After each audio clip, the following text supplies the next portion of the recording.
Assalamu alaikum wa rahmatullah, everybody. Assalamu alaikum, Hamza. Wa alaikum assalam, my brother. How are you? How are you doing? Alhamdulillah. You got your Perry t-shirt on, mashallah, dressed for the occasion. Standard. Alhamdulillah.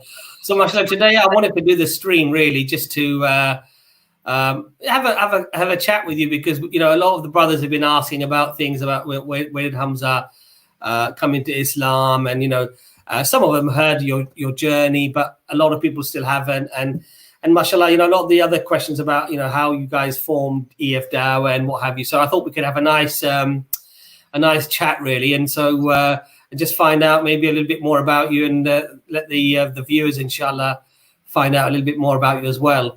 So, what I'd like to do really is just start like, what area in England you were born, and a bit about your family, how you grew up, things like that. All right, no worries.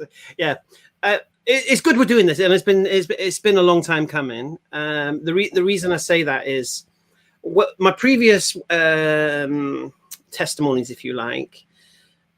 People seem to think I was a football hooligan, drug addict, alcoholic, and then I became a Muslim. All right, so I keep explaining that, when I do my story, I do it from the age of 15, right? It's not like everything happened. So anyway, okay. Born in Manchester. Okay, so this is another thing. Was he Welsh? No, born in Manchester. All right. My parents split when I was about 2, I believe. Okay. And my father, when I was 6, went to run a pub in South Wales, and he remarried. So basically, my stepmom was my mum growing up to the age of 15. So born in Manchester, grew up in South Wales, white council estate, standard for somewhere like South Wales. As a youth, got into the wrong crowd. Into a little bit of a gang, not like this gang around stabbing people and stuff. It was more like a football casual style thing, and got into football hooliganism a little bit and such, a little bit naughty, bit of thieving and that, as you do back then, knowing no better. And that took me to the age of 15. So I'm living in South Wales, 15 years old, bit of a football thug-ish, thief. Where do you want to go from there? No, so basically, from that, you're a 15-year-old boy. At that point, I presume you've had no real contact with any Muslims or Islam. You're not really probably concerned about religion at that age. Is that true to say, or? Yeah. To be honest with you, there was, I think, at that point there may have been one kind of corner shop, maybe. I think, yeah, because I remember Mum saying to me, "Go up to the packy shop." So I'm assuming they were Muslim. Who knows? I think the funny thing was, even at them days, even though I was a football thug, this, that, the other, I'd be like, "Why'd you call it the packy shop? Why don't you call it the Asian shop?" So anyway. So another thing, even though I was into that, I had another side. I really loved computer games. I was really, really into computer games. And there was one computer shop in the town. And what would happen is we'd hang around there. When they had an arcade in there as well. And anyway, what we do, if there was like a latest game came out, we do errands for the guys who run the shop. So they'd let us play the latest game, like demo it if you like. So usually it was just a chippy run, or go get their lunch, or something along those lines. So this is, to be honest with you, I would say is where my journey began at 15 years of age. The reason was, someone else was sent to get the, and I've said this in my previous things, but I'm going to repeat it because it doesn't change. History is history, yeah? So someone else was sent to get the food. So we're waiting at the shop for this guy to come back. So as soon as he comes back with the food, we know we're going to get to play this game, all right? Now imagine this is a movie, yeah? So one scene, computer shop, waiting to go get the dinner. So the guy leaves the shop. Now imagine another scene. My mum is waking up in Manchester the day before. And she's had this dream that she sat with me and my brother in a McDonald's restaurant. And she's felt we're in trouble from a dream. And now this is my biological mum at this point, yeah? So she says to her husband, "I think the boys are in trouble." Now, we haven't seen her at this point for about, 6 or 7 years or whatever. Yeah. Okay. So she's like, I think they're in trouble. And he's like, oh, stupid. You know, I'd say that if someone said that to me. You had a dream and they're in trouble. You're going to go to South Wales from Manchester just because you've got an inkling. Yeah. And she goes, no, I'm going to go. So she was on a train to Manchester with her mum, my grandma. Gosh. Right. So imagine her now. She's arriving in a town where she doesn't know anywhere. She doesn't know any streets, or she doesn't know where I am or how to find me or anything like that. But my mum's a little bit like me. Right. So she arrives in the town. And as she arrives in town, she sees the McDonald's restaurant. Right. And as she goes to the McDonald's restaurant, she says, you know what? This is what she told me. She said, I'm going to ask, if I see a kid or a youth or whatever, I'm just going to ask them, do you know Darren and Wayne Myatt? Yeah. And hopefully someone will know them. It's a small town, maybe. Yeah. So she sees this kid. Yeah. And she says, excuse me, can I ask you, do you know who Darren and Wayne Myatt? Yeah. And the kid she asked is a kid who's just come from the computer shop to get the lunch for the boys. Oh, subhanallah. So he's like, sorry? She goes, yeah, do you know Darren and Wayne Myatt? He goes, yeah, of course I do. Just left them 5 minutes ago. Yeah. So she's like, what? Oh, can you? Because she didn't want to come to us. So she said, can you go back and tell him that his mum's waiting for him at McDonald's? And I'm like, I know, sorry, this might sound boring, but it builds it up. So I'm like in the computer shop waiting for this guy to come out. Comes back with the McDonald's, gives it like, let's play the game. And he goes, I've just seen your mum, Darren. And I'm like, yeah, what? Yeah, and what? He goes, yeah, she's at McDonald's waiting for you. She said to come and get you. I said, my mum. She goes, yeah, skinny lady, this, that, the other. I was like, well, what? My mum's big. You know, my stepmom. Yeah. Okay. And he goes, yeah. And she said she's come from Manchester to see you. And I'm like, what? Really? No way. So me and my brother, we go to McDonald's. There she is. Yeah. So we're in shock. We're like, my aunt. Yeah. And she found us within 15 minutes of arriving in the town. Subhanallah. And how big is this town, though? It's a town centre. Okay. Standard town centre. So you arrive at McDonald's and you've got all the shops here and there. And it's a town centre. It's not like, how can I give you an example? I'll tell you what, the town centre is bigger than Ilford. Oh, so it's bigger than that. Okay. Oh, it's bigger than that. It's not a village. It's a town centre. Okay. You know, Asda, Sainsbury's, Dixon's, Rumbelows. Remember Rumbelows? So anyway, it's got all, peacocks and all that stuff. So it's got all these. So it's a big town centre. But she found us within 15 minutes. So we sat down with her. I know people are thinking, what's this got to do with becoming a Muslim? But anyway, so we sat down with her, and she goes, "Are you in trouble?" And we're like, "No, I'm not in trouble." She goes, "Are you sure you're not in trouble? I had this dream, and I felt you was in trouble." Because we're sat now reenacting her dream, and we're like, "No trouble." Anyway, she wrote her phone number down, and she gave it to me, and she said, "If you're ever in trouble, call me." Okay. She went back to Manchester. Subhanallah. Okay. So me and my brother were like, "I was mad.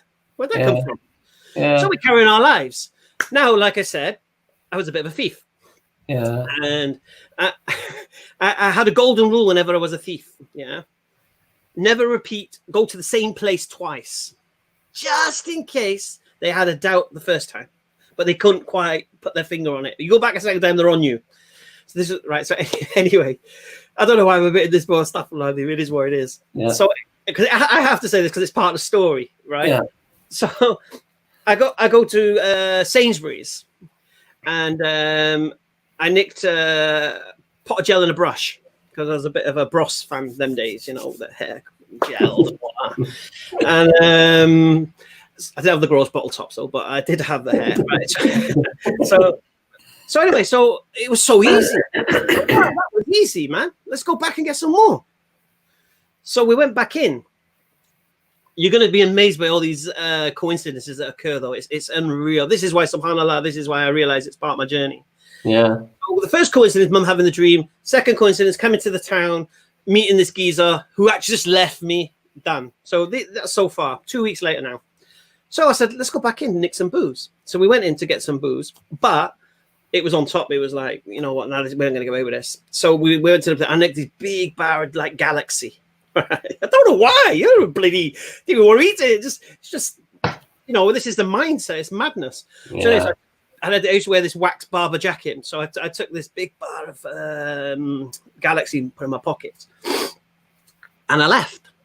I thought, okay, done. So I'm walking and I hear footsteps running behind me. So I'm thinking, oh, it must be someone just running to catch a taxi or something like that. Hand goes on my shoulder. This woman goes, excuse me, sir, would you like to come into the shop with me?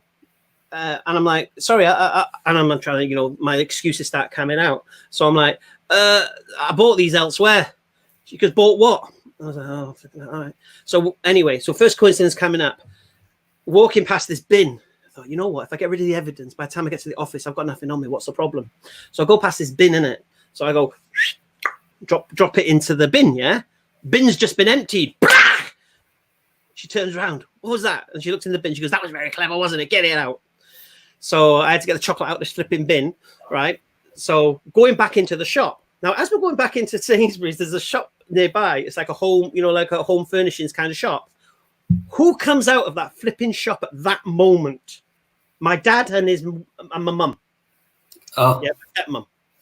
And they see me going into Sainsbury's with this old woman. Right? Oh my God. Their thoughts were, this guy's having an affair with an older woman. Oh. That's what they thought. They thought I was in a relationship with an older woman. So they're following me. So they follow back into Sainsbury's, see where I'm going. They realize I'm going into the office. And I'm thinking, why is he going into the office?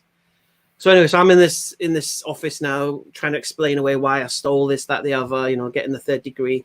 Anyway, they said, oh, his parents are outside. And I was like, no, please. Don't let them in. Don't let them in. Don't let them in. And they goes, oh, it's okay. They've promised to behave. And as soon as that door opened, first time in his life my dad ever laid a finger on me, he chinned me on the floor. And my mum was strangling me with my scarf. What are you doing? What are you doing? And here's the thing, you see. They made me empty my pockets, yeah? And I used to work at McDonald's. So I'd just been paid. I had all this money in my pockets just from my wages. Yeah, why are you stealing a bar of chocolate? And this is the madness of youth. Yeah. So anyway, at that point, I got barred from every Sainsbury's in the country for life, apparently. But anyway, I felt so ashamed because of what had happened with my dad. And anyway, in my pocket, I had this number. And it was obviously my mum's number. And I just wanted to escape the situation because I didn't want to go home and then they were going to come home. What was going on? And face all that. I phoned my mum. I said, look, now I'm in trouble. And she said, no problem. Jump on a train and come down. So I just had one little bag with a few bits and pieces in, jumped on a train to Manchester. So this is when I was 15 years old. So now I arrive in Manchester. Shall I continue or do you want to? No, go ahead. Yeah, absolutely. All right. So this is how my introduction to Islam came about. Again, no Muslim neighbors, no nothing like that. But I'd arrived in Manchester with no clothes. And my mum said, look, I'll take you shopping, get you some clothes. I was like, all right.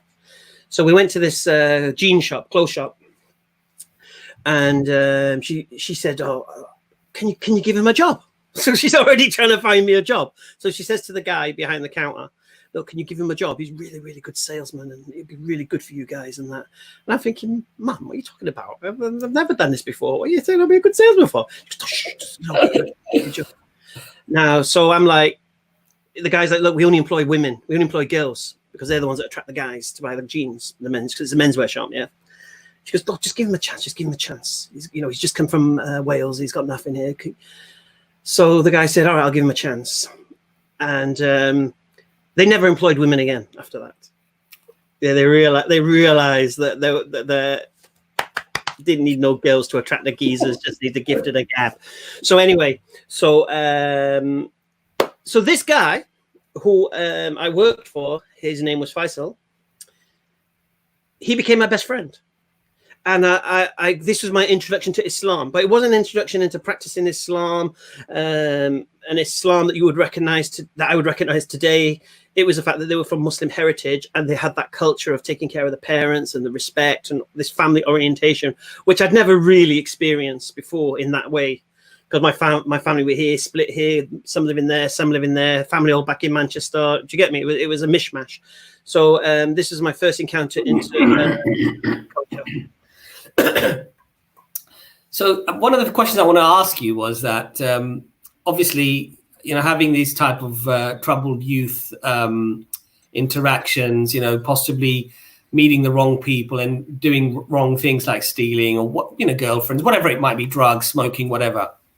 How do you think you know, had you been a Muslim and had the guidance then, that would have perhaps changed how you were as a youngster.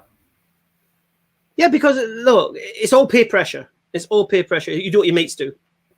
If you don't do what mates do, you get cast out. And then you're like the loner and the freak and this and that. And you know, peer pressure is more powerful than parent pressure. Yeah, you can tell your parents anything. Your mates see what you're doing. Your parents don't see what you're doing. Do you get me? But your mates know what you're doing. They're with you. Yeah. You get me? Yeah. So it's heavy. So, you know, one advice to parents right now: know who your children's friends are. Yeah. Because if you know who your children's friends are, you know where they're going to end up and what situations they could put themselves in. Yeah. Yeah, so that's fundamental. It's like I seen someone saying that, you know, if you have kids and they got friends, invite your have a barbecue and invite your kids' friends over for that barbecue so you can check them all out. That was a very, very good idea. Yeah, so, yeah. And the thing is that we've got a lot of problems even today with youths joining gangs, like you said, stabbing one another and stuff like that. And obviously a lot of that is just not having a good Islamic upbringing, perhaps not knowing about Islam. You know, there's a lot of sort of traditional Islam, following Islam, where you don't really follow it because you believe it, because you've absorbed it perhaps into yourself, but you just do it because mum and dad are doing. So I think teaching your kids, obviously, the importance of these principles can perhaps save them from a lot of these trials and tribulations that youngsters do go through, isn't it? Is that right? Yeah, it's true. But at the same time as well, with some parents, they're kind of hypocrites. So they're trying to force Islam on their kids when they're not doing Islam themselves. Right. So, you know, you're telling your kids to pray, but wait a minute, Dad, you don't pray. Yeah. You're telling them to eat halal. Wait a minute, Dad, what are you on about? So this is one thing. The other thing that happens is sometimes a parent might have been astray, then they came back to the deen.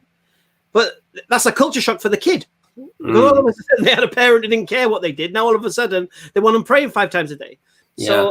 So even parents who realize the truth and come back to the deen, have patience with your children. You're going to have to readjust them, because if you've brought them up in a family where you celebrated Christmas and did all those things and birthdays and we do, you know, when in Rome and all that business, when you realize your true deen and you get back on it, don't expect your children to switch overnight. Yeah. You've ingrained them. You've brought them up that way. But alhamdulillah, my daughters right now, they're 16 and 10, I think. Mashallah. But, you know, I don't ever have the issue as like, well, we're not celebrating Christmas this year, because we've never celebrated Christmas. We've never celebrated Easter or Valentine's Days or this or that or nothing. You get me? Alhamdulillah. I mean, the thing is that something very interesting on the last stream that we did with Martin, which was that Martin said that his children said to him, because they're not Muslim, but obviously Martin mashallah converted, a few years ago, that they can see Islam has made you a much better person. And I think that, like you said, that perhaps rather than bashing your kids about suddenly now because you've rediscovered Islam, is that just show them how it's improved you as a character, as a person, as a more loving, caring individual. And that will attract them more to Islam, because you're showing them Islam rather than just talking about it. But going back to your story, Hamza. So 15-year-old kid. You've got all of these. I mean, you could say, people could argue coincidences or whatever, but as a consequence, all of these coincidences, all of these issues, we would obviously say Allah had a plan. And finally, you've arrived, back in Manchester, and you're working now for a Muslim. So now your first sort of impression of this Muslim, or these Muslims that you're with, you said that they were very family orientated. Were they practicing? Were they praying and keeping all their fast and everything else? Not particularly. I didn't see that. Obviously, everyone did Ramadan. It was what it was. Yeah. It was the character.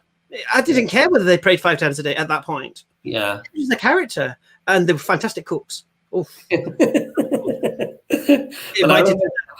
remember Ahmad Dida always saying, he said, invite your neighbors, cook some nice samosas. They love samosas. He said. That's it. Oh, they're beautiful food.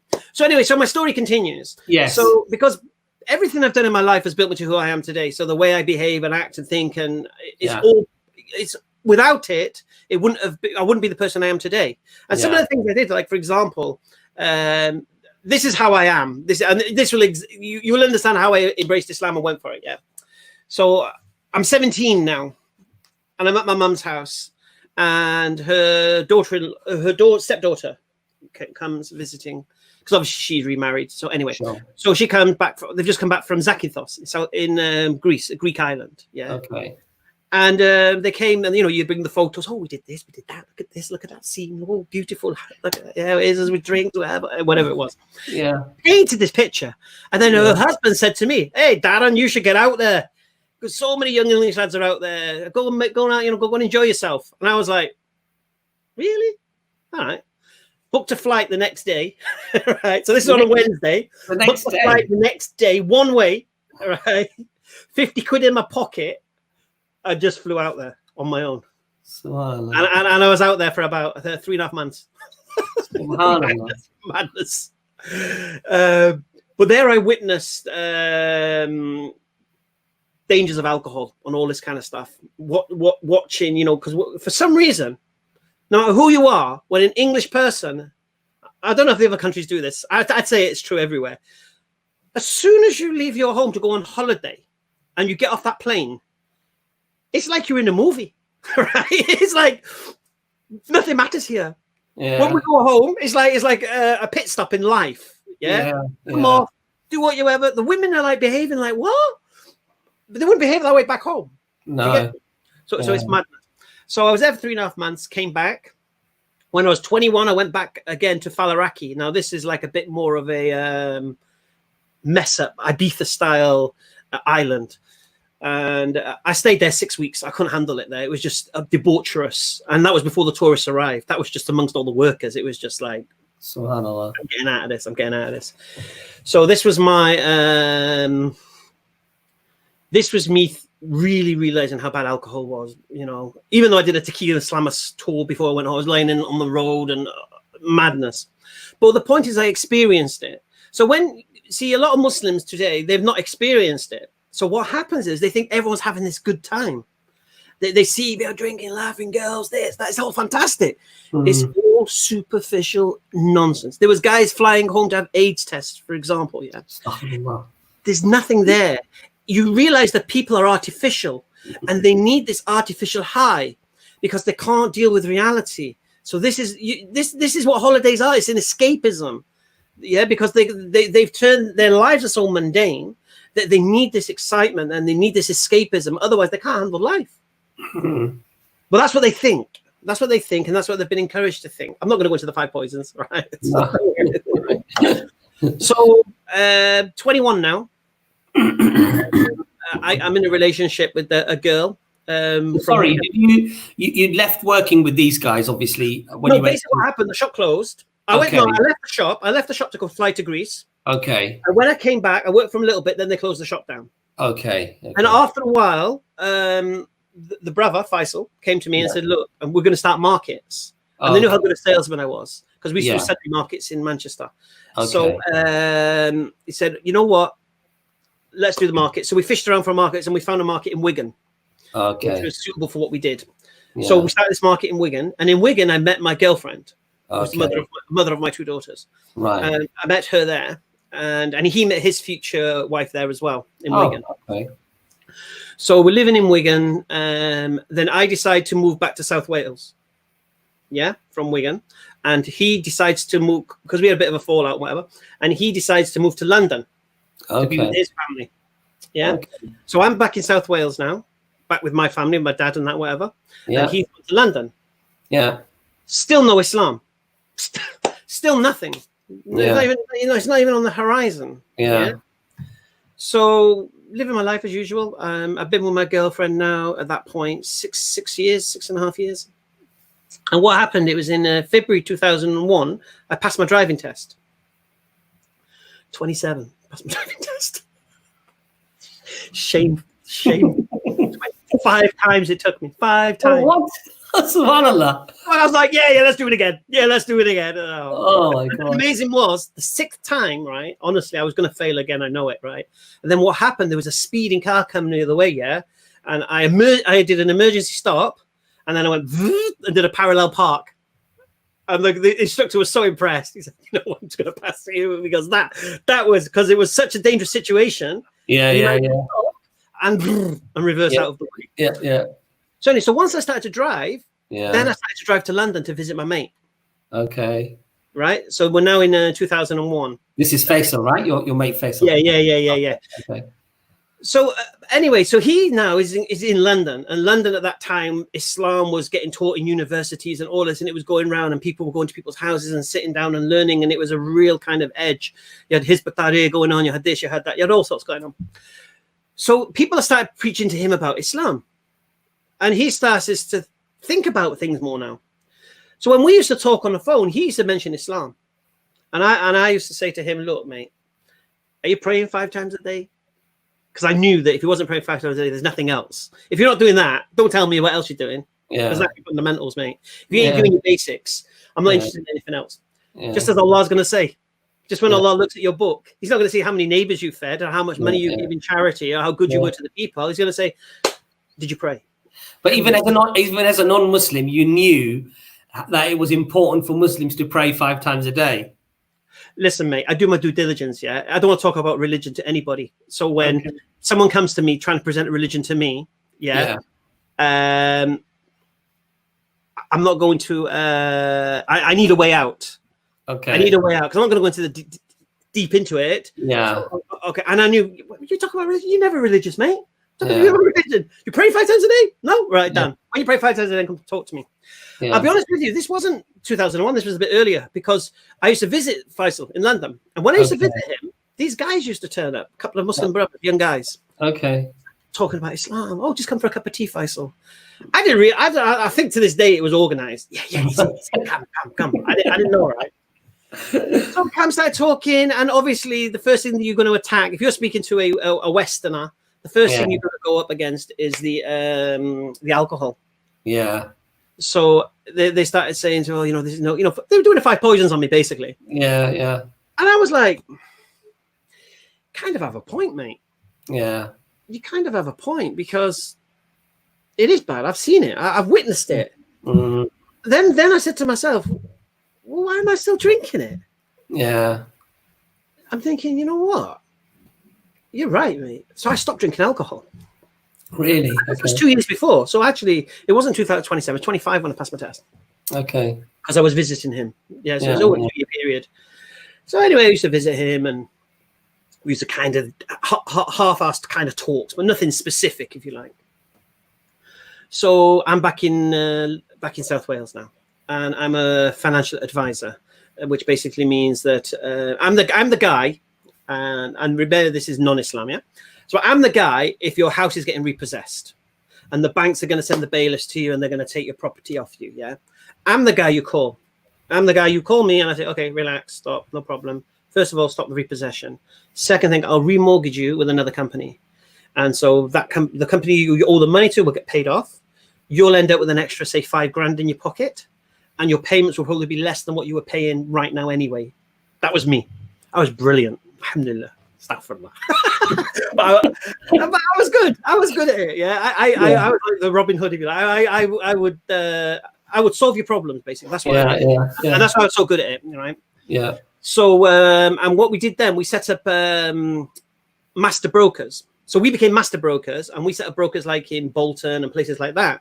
And we told those people in Bolton, for example, we'll say George, for example, put an advert in your local paper, the Bolton Recorder, wherever it may be, saying repossession store, CCJs, self-employed, no income, no accounts, we can help you, loans, whatever. Put that advert in your newspaper. When people ring you from the Bolton Recorder, you fill out this form. And when you fill out that form, you fax it to me.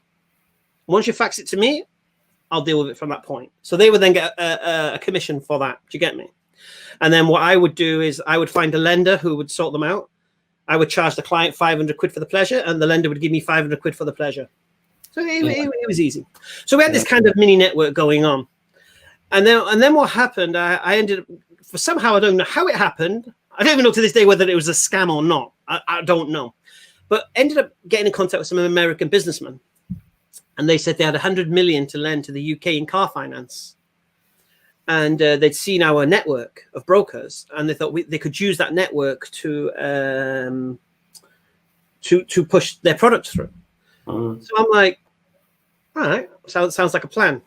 So if it went to plan, we'd be millionaires. We this time next year, Rodney, it was one of them. You know what I mean? Yeah, right, Dad, this is it. This is the one, right? This is the one that's going to make us millionaires. So I said, no problem. What I'll do, they wanted to meet us in. I know you're thinking, what's this got to do with anything? But anyway, they wanted to meet me at the Grosvenor Hotel. Yeah, on September the 13th. 2001, yeah, and I said to my dad, "Look, I'll go do it. I'll drive down there, and I'll smash the deal. No problem at all." So I said, "But I'll go down for a week, so I'll go see my mate Faisal because I hadn't seen him for a while and whatever." So went down to see him, and this is where I got really mad. Because Faisal's brother had a solicitor's practice, so Faisal used to work there as the accountant, and obviously his brother was the solicitor. So I used to go visit, and I'm sat with his dad, and we're talking about a guy called Osama bin Laden. Right now, this is a time when he was in the newspaper because Clinton, due to the Monica Lewinsky situation, had sent some missiles into some factory, saying it was a chemical weapon factory, when in fact it was a hospital or something in Sudan. Do you remember that? Yeah. And they were saying that, oh yeah, it's Osama bin Laden. Now, this might sound mad. Maybe times have changed. As a non-Muslim, if you mentioned Africa, to me, they were black. Yeah. You're a black guy. You're a black guy. Yeah. Yeah. I live in South Wales. You know, it was a... Yeah. So I'm thinking, who's this Sudanese black guy that his dad, who's Afghani, is talking to me about? Yeah. I don't understand. So he's talking about this Osama bin Laden and how they're blaming him for this and they're blaming him for that and this and that, the other. And I'm just thinking, okay, yeah. Because his dad liked to ramble a lot, right? So honestly, he's like Grandpa, the Grandpa Simpson. You like that? Yeah. People would laugh when you were stuck in that conversation. Yeah. And I'm like trying to be respectful. Yeah. Anyway, then we hear over that there's been this plane gone into a building in New York, and I'm thinking maybe it's one of those little micro planes or something like that. I didn't realize what was going on. I'm not in that world, mate. I'm thinking finance. I'm thinking, I'm going to be a millionaire, right? So, and then I said, oh, another plane's gone in. Then they put the news on. And his dad's last words to me, they'll blame this on Osama bin Laden too. That was it. So that was that. So 9/11 happened. The meeting on the Friday got cancelled due to the fact that these American businessmen had people in the towers, and I think because it was finance, it was connected, and we had to cancel everything. So the meeting got cancelled. So the situation now is 9/11's occurred, and Muslims now are in a panic. What's going on? And Islam all of a sudden becomes on the table. Now, before, for me, Islam was on the back burner. My mate's a Muslim. He's trying to talk to me about Islam. All of a sudden, it got put on my plate. But that still didn't get me to accept Islam. But so I went back to South Wales, and that was that. A couple of weeks later, the American businessmen wanted to rearrange the meeting. And I did go for that meeting. And by that time, I was sat there thinking, I don't know what I'm doing here. In my mind, I was like, I don't know what I'm doing here.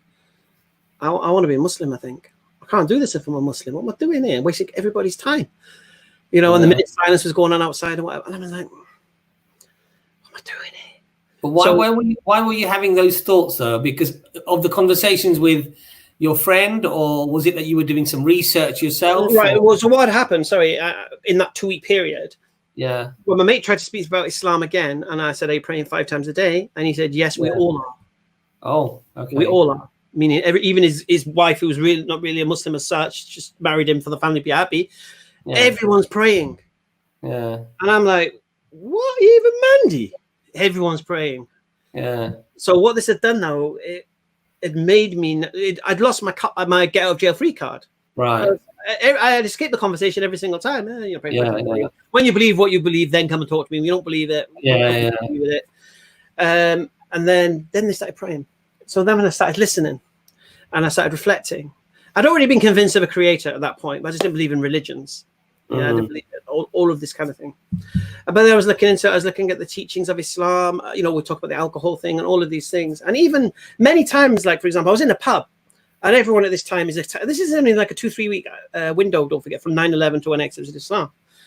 And everyone's in the pub. Oh, these Muslims, terrorists, is that ever? And I'm like, well, not really. You can't say that. Islam doesn't teach that. So I'm trying to teach Islam now. And they're looking at me and they're like, are you Muslim? I'm like, no, I ain't Muslim, mate. Because what are you defending them for then? Why are you a Muslim then if you think it's all right? And I'm like, don't know. Why aren't I? Honestly, I was thinking, why aren't I? And then I phoned up a radio, like a LBC style thing. Yeah. And the first thing I would say before I said anything defending Islam was, oh, just so you know, I'm not a Muslim. I kept having reinforcing saying I'm not a Muslim, but I'm here to defend Islam. And I'm here to show Islam is true. But I'm not a Muslim. And I can't, what's going on here? So at this point, and now this is very, very important for anybody now, even people looking into Islam. I'm intellectually convinced Islam is true by this point. But the problem is not my intellect. The problem is my heart and my desires. That's the problem. Because I'm in a relationship with a girl of 6.5 years who didn't sign up for this. Yeah? And I've got 2 beautiful daughters who are 3 and 4 years of age. And we're living together. We're not married. So I'm thinking, if I accept Islam, I can't stay here. I can't stay. I can't live in, living in sin, as the Christians like to call it. If I accept Islam and everything's forgiven, and this is the truth, then I have to be true to myself as well. Right? But what about her? What about the girls? What do I do? And then I'm thinking, I'm a business. I'm in finance. I'm good at it. I'm going to have to walk away from all of that because it's the riba, it's interest. How can you become a Muslim and then still do them things? It doesn't make any sense. So I used to like gambling. Not a casino style mad gambler. It was basically just betting on the football. I used to enjoy it, right? And I knew I couldn't do that anymore either. So I'm thinking, I'd already stopped the alcohol, so that wasn't no issue. It was just the relationship, the business, and the gambling I'd have to stop. And I was like, I can't do it.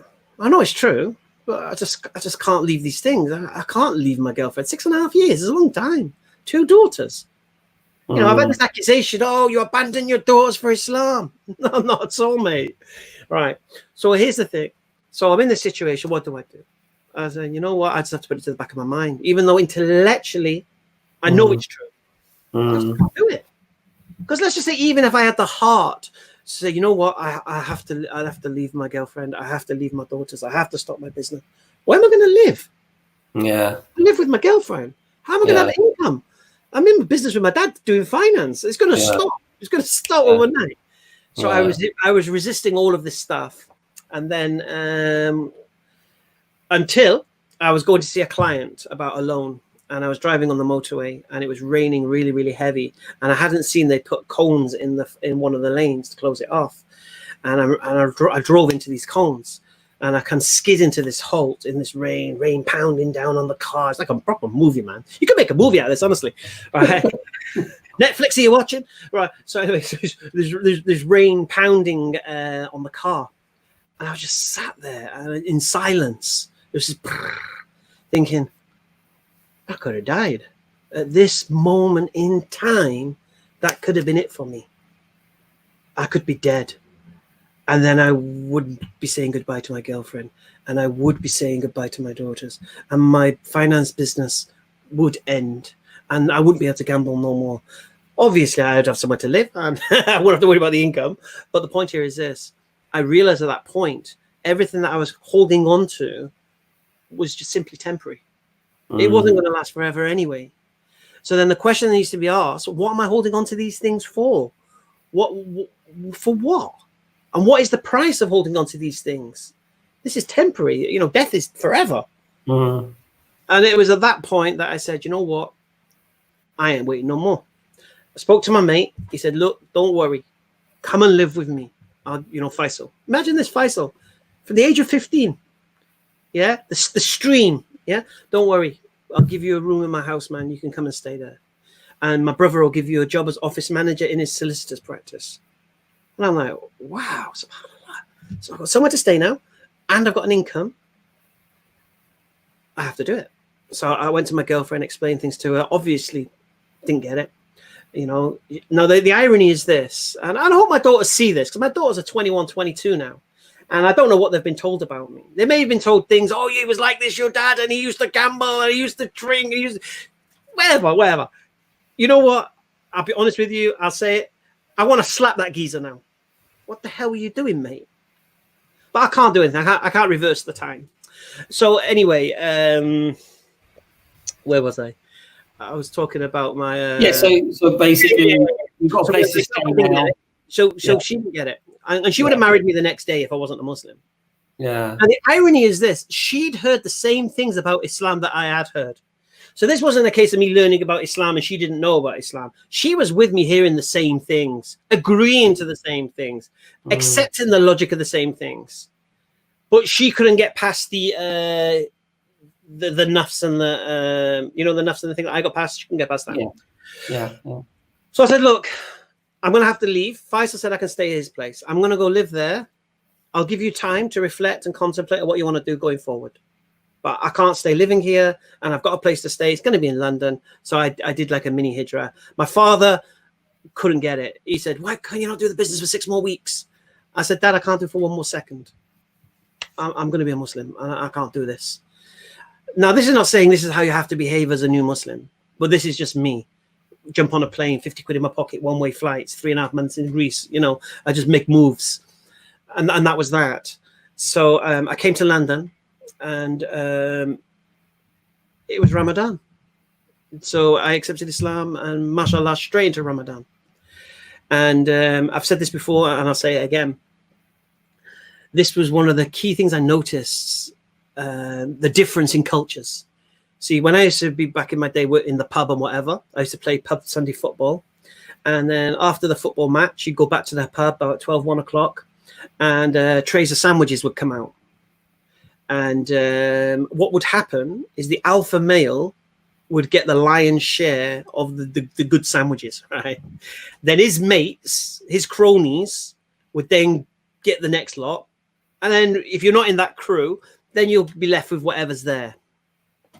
So this was I was never a top dog in that environment. Is that something that's, because I've not really experienced that, but is that quite common? Would you say in that sort of laddish, culture? Yeah. Top dog gets top share, isn't it? It's like a lion. Lion gets top share. So the top dog gets the top dog and his mates will get first share, because the top dog is usually the biggest guy, the toughest guy, most popular guy. Yeah. You get me? And his mates are in that charisma, so they own part of it. Well, you get me? Yeah. It is what it is. It's the law of the jungle, mate. Yeah. I was never an outsider as such, but I was never a top dog. I was always I was all right. Yeah. But I knew how it worked. I knew that and it was a scramble for the sandwiches. Remember, alcohol's going on here as well. So you get me? So anyway, so I'm fasting. So I'm in this mosque now, and all this food is laid out. And I'm thinking, I better be quick here, because I'm surrounded by people who have not eaten all day. And I don't know anybody here. They probably know each other. So the top dog is going to get the good stuff, and I don't know what I'm going to get left with. I better be rapid here. So obviously waiting. Then all of a sudden the adhan goes, and then to my amazement, people start picking things up and then give it to other people and sharing and breaking this and giving that. And I'm thinking, the hell's going on here? I would expect to, scramble, you know what I mean? Whatever you can. I was shocked. Yeah. And then, and then I realized that this etiquette was, again, another part of Islam. So, it's another level.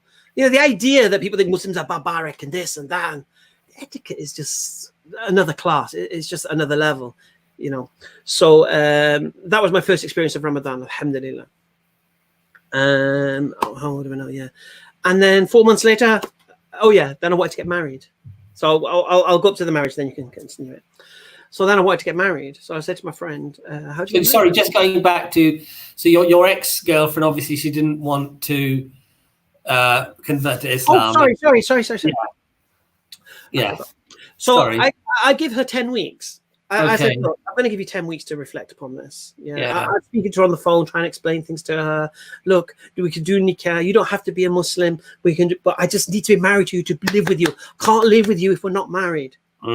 So she said to me, well, my parent, and this is what she said to me, and she can deny it to her daughters or whatever she likes, my daughters. She said to me, my family have said, if I marry you, they're going to cut me off. Now look at this. The parents would rather their daughter break relationship with her partner and the children to lose their father. Can you imagine? Yeah, now, I know. Wrong. The parents never liked me, and with good reason. Again, back in the day, I would slap that geezer and say, listen to her mum. But that's gone now. I had a dream the day. It was so funny that I was apologizing to her mum and her dad and everything and saying, look, I'm so sorry, you were completely correct. And, my girlfriend, when I first got together with her, she was 17. And with 17 years of age, she moved in with me, away from her parents. Can you imagine how her parents felt? Sure. My daughter's 16, 17 this year. Yeah, right. That's never going to happen. Inshallah, no. You get me? So I'm like, when you look back, you don't see it then, but now you see it. Now you see it. So anyway, so I said to her, well, look, your parents are going to die one day. Your parents are going to die one day. But then what? And her response was out of the Hamza playbook. She goes, what if you die? I was like, fair point. Because you've lost all your family over one person. Right. So anyway, I said, you know what?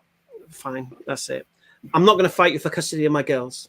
Now, this is not me abandoning my girls. This is giving my girls to their mother, who I knew would die for them. Yeah. Rather than trying to fight her through courts and this for access and whatever, dragging them into my life when I'm living in a room and all of this kind of stuff. I always dreamt that once I built myself up, they would come and see me and whatever. I mean, anyway, it's another story. But at that point, I concluded that this ain't going to happen. I'm walking away. Anyway, the movie I was telling you about? Yeah. Right. Picture another scene now. So now it's her story. When they have like the name of the person and it tells you their story. Right. So she now leaves South Wales because there's no point being there anymore. I've left. She was only there because I was there. I went back to Wigan, to the bosom of her family. I was so happy knowing that my daughters would be with their grandmas and aunts and cousins and massive family. I mean, they were a big family in Wigan, really big family. And it was a blessing. First blessing for me was that, alhamdulillah, they're going to be in an environment where, upbringing is one thing, but protected. They're not going to ever be alone. Yeah. Aunts, aunts and cousins and grandmas and grandma. That was beautiful. For me, that was the best thing that could happen in that sense. But this is her story, right? So her birthday was in November, and she was in a nightclub, and she's seen this geezer. And the geezer, she said to her friends, what's he doing here? Because she thought it was me. Right? Oh, she thought it was me. Okay. What's he doing here? Obviously, it's not me. I'm in London. Yeah. Anyway, this geezer, spitting image of me. I'm not joking. Spitting image, ginger hair. His name is Darren. Oh, right. Same as yours. Spitting image. Right. And guess what? They're married now. They've had kids together and everything. And it's like, the way I see it, and it's really mad when you put it this way. When we first got together, my girlfriend came from a very, very strong women-orientated family, right? The grandfather was very famous in Wigan, right? And he had, and my girlfriend's mum was one of 4 of his daughters. They were tough women who henpecked their husbands, right? And one thing about me, and this is amazing how I became a Muslim, because it's mind-boggling, right? Please don't try and tell me what to do. Please, relax. Do your thing, whatever. Don't try and control me. Don't try and dominate me. Just relax. Go with the flow. Everything's cool. Yeah? But no, she tried to dominate me. Ain't happening. Done. So we know it's not happening. Anyhow, Darren, who she met, is of a different persuasion. He doesn't mind. Yeah. And this is ironic because she said this to me. You made me into a bitch to him, the way I treat him. And I was like, no. You wanted that. It's not what you needed. You needed somebody who could resist you. But you wanted somebody you could dominate. You got it. And that's it. Right. So anyway, so her story now, she meets this guy named Darren, ginger hair. They get married. They've had children together. And he already was from another relationship and already had a daughter the same age as my daughters. So it was like a ready-made family. It was beautiful. Allah could not have planned it any better. Now, subhanAllah, she refused Islam and went for something else. And it looks like whatever she wanted, Allah actually substituted. You gave her everything she wanted, right? Subhanallah, right? It's amazing. It was as if Allah did this. Subhanallah. Him, but Allah's plan. Everything's Allah's plan. And that's what you wanted. And Allah says clearly, whatever you want in this dunya, you can have it. You have that. But it's a price. Dunya. That's right. There's a price for it. Yeah. So that was that. So I knew that's not going to happen now. She's gone back to Wigan. That's me done. I can't get involved in that anymore. That's done. Yeah, try and build a relationship with my daughters in the future where things are a bit more stable, maybe. But the relationship is done. So anyway, so I said to my friend, how do I get married? He goes, well, people go online, they go to marriage sites, they're people's friends, daughters. I'm like, I don't know anyone really. What do I do? So he said, there's a marriage site where you put in the country. And he said to me, I want to marry a Moroccan in a passing thing. So I was like, I went to this marriage site, muslimmatrimonial.org, I think it was. I don't know if it still exists. So I put my, he said, what country? Morocco. let's see what the script is. So I seen a few pictures of Moroccan women. I thought, wow, these are pretty good. This is like mixture of Spanish and Arabs. This looks fantastic. Okay, good choice, mate.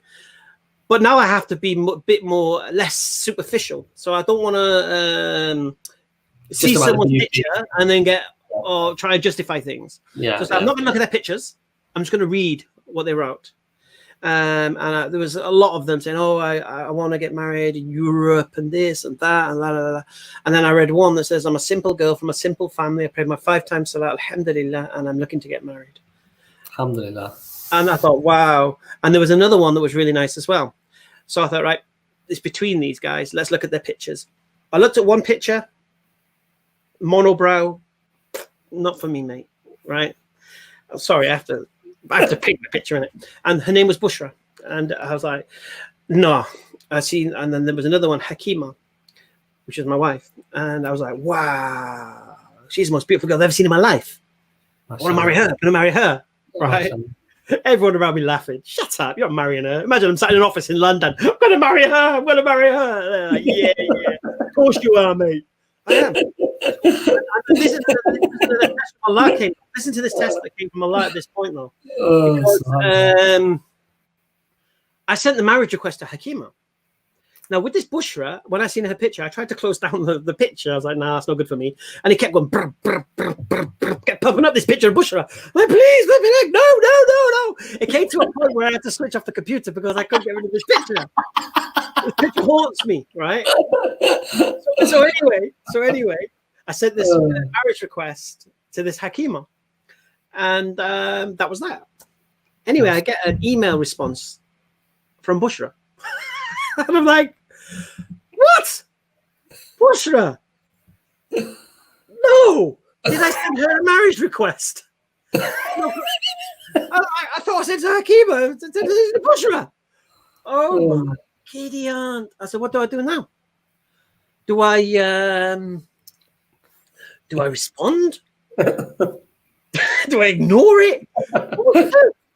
Because you think you've got a response from this person who is not a person you really, you find physically appealing. Yeah. But do you tell her that? What do you do? Well, I'm Hamza, innit? What do I do? sorry, I sent a marriage request to Hakima, not you. Sorry, Bushra, like that, right? Straight, tell her straight. That's it. What was her response? That's my sister. This Bushra was a completely different Bushra. Oh. It's just a coincidence that Hakima, my wife, had a sister called Bushra. Oh, subhanallah. Imagine. Subhanallah.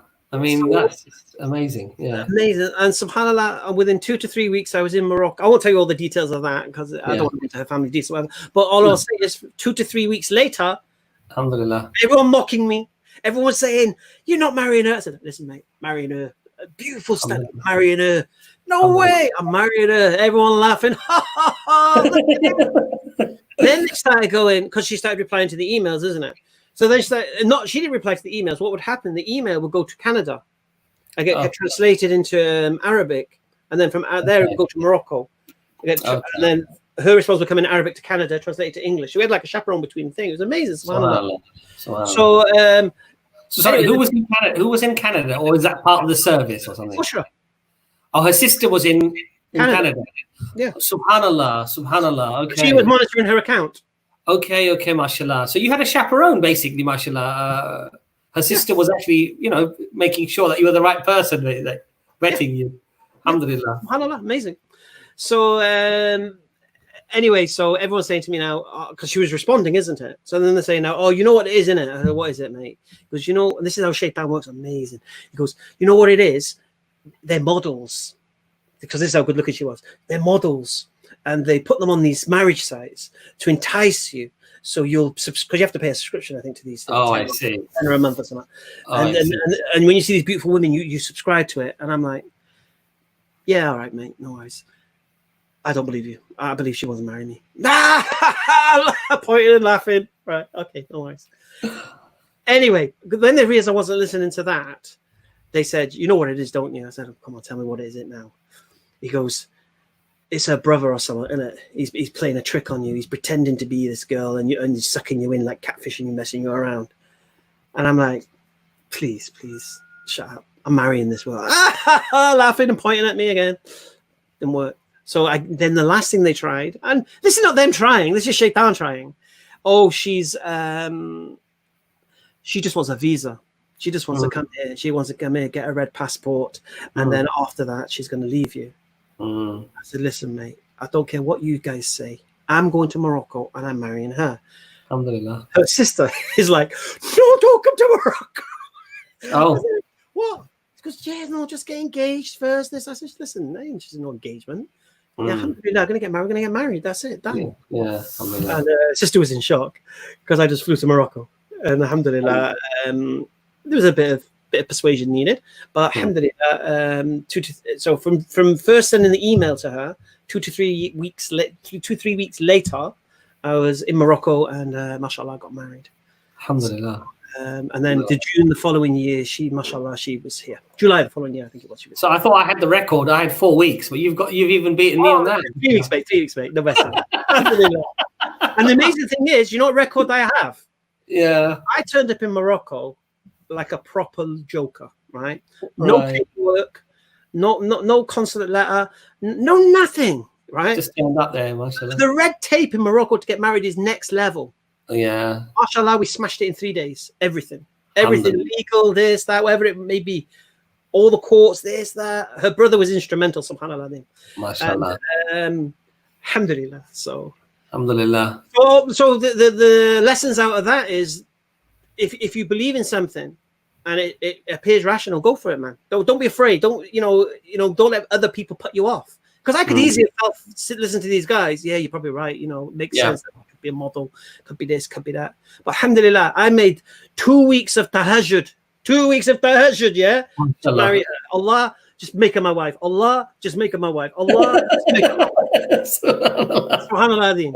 And amazingly, there were circumstances going on in Morocco that just connected it, like I won't go into the detail, but like a jigsaw puzzle. Alhamdulillah. And mashallah, now I've been married 18 years, mashallah. And you've got 2 daughters as well, mashallah, now. Yeah, mashallah, 2 daughters, 16 and 10. Alhamdulillah. So alhamdulillah, what you lost, in reality, Allah gave you back, alhamdulillah. You know, so that fear of losing everything, Allah provided for you anyway. Allah gave you what you lost anyway. Look, this is one thing Allah says, and this is a test that I put. Allah says, whatever you give up for my sake, I'll replace it with things that are better. So I look at my life and I think, is that true? Well, the pub turned into a mosque, friends turned into brothers, girlfriend turned into wife. I got my daughters, my business. Alhamdulillah, now I've got my scarf business and whatever. My business is my passion now, rather than anything else. So Allah fulfilled it, man. Subhanallah. Amazing. And this is the thing, you see. People, when they accept Islam, they think that everything's going to be cool. Yeah. And it will be for some people. Some people might be in a relationship with a Muslim and it's going to enhance that relationship. Yeah. Do you get me? It's going to make them more amenable to their friends. It's going to stop an addiction they may have. Yeah. For me, it cost me everything. Yeah. Imagine everything, relationship, business, this, that, family, friends, overnight. Back in a beanstalk, gone. That was it. Then imagine my surprise when I became a Muslim and I seen how Muslims behave. Yeah. That was the eye opener, man. I thought I was coming to this, garden of roses, man. And I'm watching Muslims and I'm thinking, well, wait a minute. My family act much better than this. And they're not Muslims. My aunts and my uncles and my grands and my dad, and they don't behave this way. So that was a big shock for me. Yeah, I think that tends to be an experience of a lot of reverts, actually, that they discover the religion of Islam. They completely, mashallah, immerse themselves in Islam, and they recognize the beauty. And then they wonder why we Muslims who are born Muslims are not doing all the beautiful things that we have in this religion, subhanallah. So that can be quite shocking, actually. So how old were you? How long ago was that when you got married? That was about, 15 years ago, is that right? Yeah, 19 years ago. 17.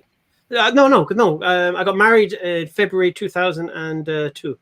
MashaAllah, MashaAllah. And so we're in 2020 now, aren't we? So yeah, over 18 years now, MashaAllah. So then from then on, were you doing Dakwah, or was it something you were just trying to learn yourself? What was going on in terms of your Islam? How were you progressing with that, MashaAllah? Well, the irony was this: when I accepted Islam, I expected some massive ta-da! To happen. And I did the Shahada. Now what? And they went, what do you mean? I said, well, yeah, I'm a Muslim now. What do I do? Yeah. Well, that's it. Start your journey, mate.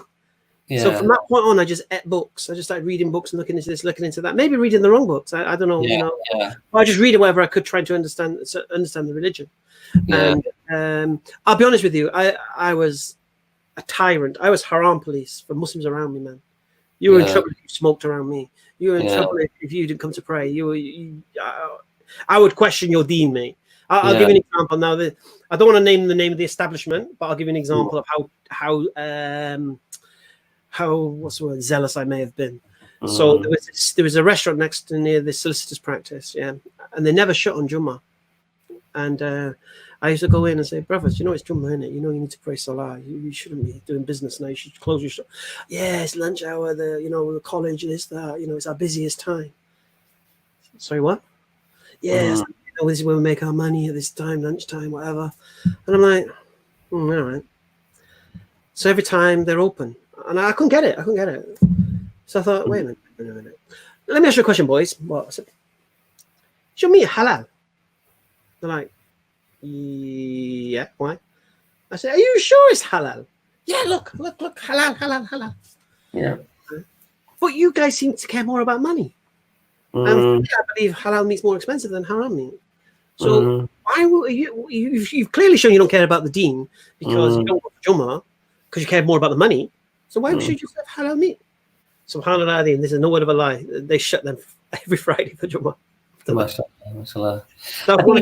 And then, just another example of it. There's this another establishment, and they had a picture on the wall of like a half-naked Indian woman looking in a mirror. And I'm going into this halal establishment, and I'm like, brother, what the hell's that? And they're like, oh, it's just a picture. I said, it's just a picture, man. It's like half-naked woman. Oh, yeah, our customers, they like it. What? I'm a customer. I don't like it. Yeah, I know, but, brother. So I said, I used my old one-liner. Oh, you mean halal? Yeah, my is halal. Are you sure it's halal? Yeah, I'm sure it's halal. So you got halal meat here, but haram on the wall. I don't get it, mate. I can't get it. I said, I'd never bring my family to eat here. Anyway, following week came in, picture their house, lake, this, that, trees. The picture was gone. I think one of the things, I think one of the things that Hamza does happen, even to Muslims, born Muslims, is that when you start practicing the deen, it's very easy to like become this haram police. Yes. And then you start to judge people, or you start to correct people all the time. And then as you mature, you realize that, subhanAllah, I need to concentrate more on myself and let people grow. And yes, you advise, but you advise in a very soft way, not not being harsh and not being judgmental. But that's something that even born Muslims, we can fall into that trap very easily, actually. Yeah. I totally agree. But you've got to imagine, I've just given up my daughters for this religion. Yeah, of course. I've just left my family business, and my father's not going to speak to me now for this religion. Yeah. And you guys, I don't even care. Yeah, so exactly. This was what the drive behind my zealots was. Like I said, it's similar to what you said before. If someone's who has not been practicing Islam starts practicing Islam and they become the haram police, they're the ones who have to be careful. Yeah, going from a non-Muslim state to a Muslim state, I think is different. Yeah, I think it's a different transfer. Yeah, because you were doing something when you was not even a Muslim, man. Allah these things. Do you get me? Yeah. I still think I was a little bit overzealous, to be honest. But it is what it is. Alhamdulillah. And so you're mature. So then that solicitor's practice, you're working there for how many more years after that, after you were married then? Well, it wasn't that long, actually. It was only about less than a year, man. The solicitor's practice closed down, man. I went selling. And the thing is, you said that you didn't get a lot of support. You had to literally get self-support from books and things like that. Was that part of the reason why you wanted to get involved in Dakwah and support, like what we did with the EFDawah, for example? Was that anything to do with your experiences as your early days as being a Muslim, or? Well, obviously you've embraced Islam. People want to know why you become a Muslim, innit? So you've got to learn about how you defend yourself as a Muslim. I didn't have no network as such around me. I tried going to East London Mosque, trying to, but again, I behaved stupid there again. But it was part of my growth. But no, I just started to. I have this common sense brain, I believe, and what happens if I hear something or see something that doesn't correspond with common sense, I get in my brain, and I have to deal with it. Well, we've seen you deal with things quite often. When people say irrational things or do. When did your journey in the Dakwah start? When did you start thinking, right now I'm going to tell people about this religion and inshallah convince, especially that the non-Muslims actually that this is the truth. This is what you need to be doing. Going to non-Muslims talking about it. Yeah. No, I didn't do that because I was in a Muslim community and still finding myself. And what happened was is when I went to, I met a lot. What happened again? Coincidences. So another story. So I leave working in solicitor's practice. I go working selling photocopiers. Oh, a laborious job, man. Trying to go in and knocking on cold calling offices, trying to sell them a photocopier. Right. So anyway, I went into this estate agents to sell them a photocopier. Ended up getting a job as a sales agent after that. So then I started selling photocopies. I started working in the sales agent, in the estate agents, should I say. So I'm working there, and there's a mosque now nearby. This was in Goodmays. And there's a mosque nearby, so I used to go pray. And there's a very good brother there, Ibrahim, mashallah, who's like the emir of this masjid. And he had like a little bookshop downstairs and the mosque upstairs. So I used to go there and I always used to find books because I told you I was reading. So I asked for this book, asked for that book and whatever. And then one time I went there and I said, oh, I've got this book in. They said, oh, no, it's not in. I said, well, Ibrahim said he's going to get it for me. So I come back a few days later. Is it in yet? No, it's not in. I said, but Ibrahim said he was going to get it for me. Is Ibrahim here? Oh, no, he's not here. He's not here at the moment. Okay, can you remind Ibrahim? So a few days kept going past. Every couple of days I went in. What's going on here? Where's the book? So what happened? One of the persons in the shop let it slip. They said, I said, is Ibrahim here? He goes, he's not here anymore. I was like, what? Anymore? What are you talking about? This is his place. How could he not be here anymore? So I was like, you know what? I went down to Ibrahim's house and he explained there'd been politics at the mosque, whatever. and he's going to open up a new center. And it was from there that we went looking for sites and things like that. I even went into there was a pub for sale. I went to this pub behind. Excuse me, mate. Who do I speak to about this? Because we think I'm turning a pub into a mosque. You know, the Ashgrove. So anyway, we found this beautiful site. I went with Ibrahim to see it and whatever. And alhamdulillah, we got I think it was for sale. Muslims had hold of this. It was like a shed, like a potato shed it used to be, with a house and everything attached. And it was going up to auction. These Muslims owned it, and it was going up for auction. And we said, look, and I think there were some seat boys wanted to buy it to build flats and whatever. And it was going into auction for that. And we said to the brother, look, just sell it to us, man. And they said, oh, sorry, it's going to the auction, whatever. And in the end, something happened, I think, with the guy's father. He passed away, and mashallah, as a thing, he said, you know what, I'm going to sell it. As a gesture to my father, I'm going to sell it to you guys. So that was our center. And that mosque is called what? Iman Foundation. Mashallah. Yeah. So Ibrahim then became my mentor. So he was like a typical, alhamdulillah, back in the day, messing around, got onto his deen, and now he's practicing Islam properly. So I'm meeting a guy who's on his deen but has the street behind, as that streetwise Cockney kind of Del Boy flex going on, which was something I could really relate to, because I don't think I could relate to a Muslim who hasn't been clubbing. in the sense of as a mentor, because I'm thinking, we haven't done that, you haven't seen that, you haven't witnessed. But I knew this guy had seen all that, and now he's on his deen. Excuse me. And we became very, very close friends. And he was into the Dakwah, and we always used to like go to McDonald's and then just like start chatting to someone nearby about Islam, and it started growing from that point. So and then we traveled to Kuwait to raise funds for the masjid, mashallah. So we became proper connected at that point. Alhamdulillah. And it was there then that I realized that Dakwah is easy, man. These people really, they don't, you know, these atheists and this and that. But I don't think the people here are equipped. They don't really. All right, I watched Khalid Yassin. I watched Ahmed Didat. Subhanallah, man. They were my inspiration. If I didn't watch Khalid Yassin's Purpose of Life, I don't think I would have got into this as heavy as I did. I watched Purpose of Life. I watched Jesus, Prophet of Allah, Muhammad Sallallahu the Man and His Message. I watched every single Khalid Yassin DVD was out there. I watched it, and I watched all Ahmed Didat by Jimmy Swagger and that Shoresh guy, all of it. Subhanallah, and alhamdulillah, I've always had this ability. Well, I didn't realize I had this ability because I smashed in my exams if I flipping did have this ability. I can hear information and I can just soak up the important key parts of it, and I can ignore the guff. So when I watch a lecture of Purpose of Life of Khalid Yassin, I'll work out the points that are very profound and Ahmed Didat and such, and then I will fashion them into a weapon. So then we fast forward, Hamza, because then I remember Shah Nawaz, who was quite instrumental in us forming initially, was a part-time imam at the mosque where I was in Redbridge.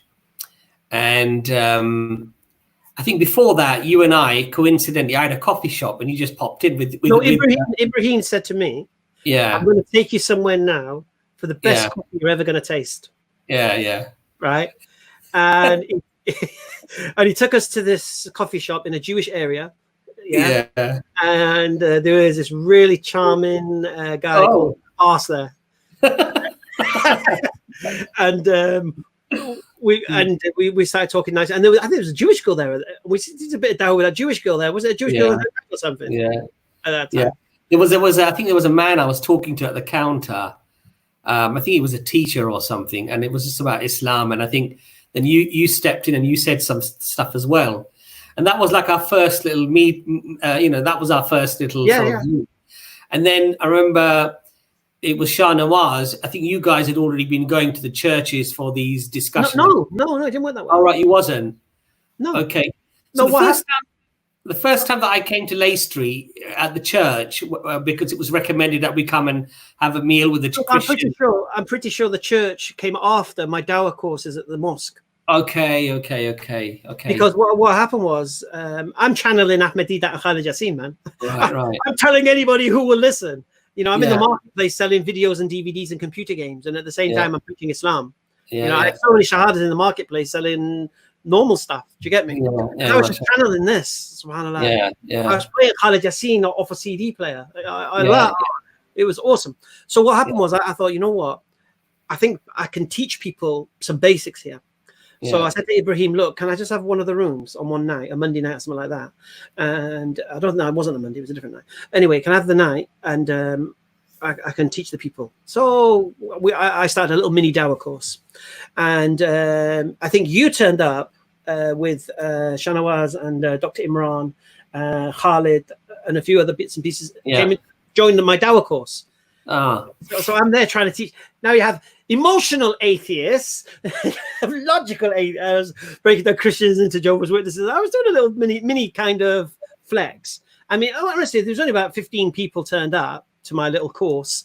I think now you'd have to subscribe it, to be honest. But but you guys turned up, and then I'm pretty sure Shanawaz said, well, we do this thing at Lay Street where these Christians, they're like Pakistani Christians and ex-Muslim Christians, and they've set up this kind of environment for Christian-Muslim dialogue. And what they do, they ply the Muslims with curry, then they hit them with Christianity. And the Muslims who've been going along have been begging for some knowledgeable people to come and defend Islam. So that's how we ended up at this this little church. So that was about 8 years ago, if I remember, right? Easily. And those environments just sharpened everything. You know, Shanawaz just smashed every argument. And even, this is the irony, even though they repeated the same nonsense on a rota, we'd already solved it. So what happened then? I'm thinking, wow, this is powerful stuff now. This is not just me channeling Ahmadiyya and Khalid Yassin. This is now watching in action against a Christian and seeing their responses and counters and asking questions. That's where Speaker's Corner came along then. That's right. Then we decided that we should start going into Speaker's Corner. Yeah. Take these arguments there. Take them into the arena. We started with a little camcorder, handheld, no tripod, no nothing, no microphones, no nothing, subhanAllah. And that was about, 6 years ago, 6.5, 7 years ago, maybe we started going. Yeah, I think the first video we ever did was that black lady who was going, and I think I was following the swoon theory flex at that point. I'll be honest with you, I watched that video and cringe now. I really, really do. But that was our first taste of the park. But it was like, what was it? This is one thing I'd say. Sometimes I might have said stuff in a video in the past that I don't agree with anymore. Because this is the whole point of it. I always say this thing, I have a win or I learn. So I can never learn from the park. So you can always learn something new. Or you can defeat the people with the argument you've already got. Do you get me? So this is just a caveat. If you watch a video of mine and I might have said something, I might not agree with that thing anymore. We were learning. I mean, when we first went there, I remember that you were right in the deep end, and then you realized, actually, you know what? I need to start learning more about these things. SubhanAllah, because there was so much new stuff. I mean, I hadn't heard of certain things ever before, and they would just come up in the park, and then you'd have to go away this stuff, and then so it was a great learning ground. I definitely. The worst question I ever heard was about the age of Aisha, radiallahu anha. It hurt me, that question. I was like, oh that's God, right. Please don't ask that question.